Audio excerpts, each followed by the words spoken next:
Hey guys, what's happening? How to create reports in Airtable. So open your base, right? And then what you're gonna do, you're gonna just leverage the power of AI, right? So in my case, I'm gonna ask the AI of Airtable to create a summary example, and it's gonna think for me, and probably is going to ask you some questions, right? But if it not, or if it didn't, you're gonna be able to see a report summary from the Airtable, right? And you can modify it, of course, and work with it.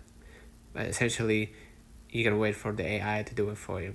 Okay, so it says report summary example. Here's an example of how you could structure report summaries for your creative request and projects. And voila, now you created your own report summary. Okay, as you can see right here, the queue for creative campaign and the report date, author, all the details. So the report document, detailed summary, recommendations, report type, operational, technical, all that stuff, right? And if you like what you see, you can just hit save to base, right? Save it, save as a new table or save to an existing table. In my case, I'm gonna save it to a new table.